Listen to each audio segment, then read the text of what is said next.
আসসালামু আলাইকুম। বিসমিল্লাহির রহমানির রহিম।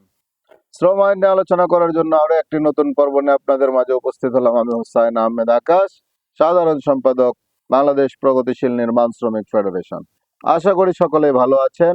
দেশ ও প্রবাসের সকল সেক্টরের সকল শ্রমিকদেরকে জানাই সংগ্রামী শুভেচ্ছা ও আন্তরিক অভিনন্দন। সংগ্রামী সাথী ও বন্ধুগণ, আজ আমরা আলোচনা করব শ্রম আইনের ধারা 157 নিয়ে।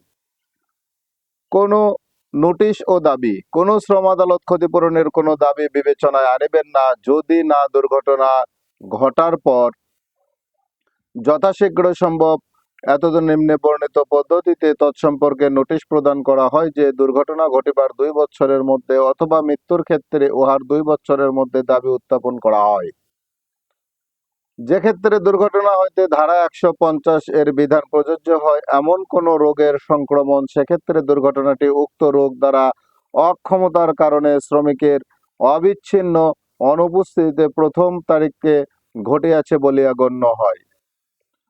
কোন নোটিশ কোন ত্রুটি বা অনিয়ম অথবা উহা প্রদান না করার কারণে কোনো দাবি বিবেচনায় অযোগ্য হইবে না যদি উত্থাপিত দাবি এমন কোনো দুর্ঘটনার ফলে শ্রমিকের মৃত্যুজনিত কারণে হয়ে যায়, দুর্ঘটনাটি মালিকের বাড়িঘর বা আঙিনায় ঘটে বা এমন কোনো জায়গায় ঘটে যেখানে শ্রমিক মালিক তৎকর্তৃক নিয়োজিত অন্য ব্যক্তির নিয়ন্ত্রণে কাজ করিতেছিলেন এবং শ্রমিকটি উক্ত বাড়িঘর বা আঙিনায় বা স্থানে মারা যান অথবা উক্ত বাড়িঘর বা আঙিনা বা স্থানের সন্নিহিত এলাকায় ত্যাগের পূর্বে মারা যান অথবা যদি মালিক অথবা জখমপ্রাপ্ত শ্রমিকটি মালিকের যে ব্যবসা বাণিজ্য নিয়োজিত ছিলেন উহার ব্যবস্থাপনার জন্য মালিকের নিকট দায়ী কোনো ব্যক্তি অন্য কোনো সূত্র হইতে দুর্ঘটনাটি ঘটিবার সময় অথবা উহার কাছাকাছি সময়ে তৎসম্পর্কে অবহিত হইয়াছিলেন। উপরোক্ত ধারা অনুযায়ী যথাসময়ে কোনো নোটিশ প্রদান অথবা দাবি উত্থাপন না করা সত্ত্বেও শ্রম আদালত ক্ষতিপূরণের কোনো দাবি বিবেচনা আনিতে এবং তৎসম্পর্কে সিদ্ধান্ত দিতে পারিবে যদি উহা এই মর্মে সন্তুষ্ট হয় যে নোটিশ প্রদান না করার বা দাবি উত্থাপন না করার যথেষ্ট কারণ ছিল।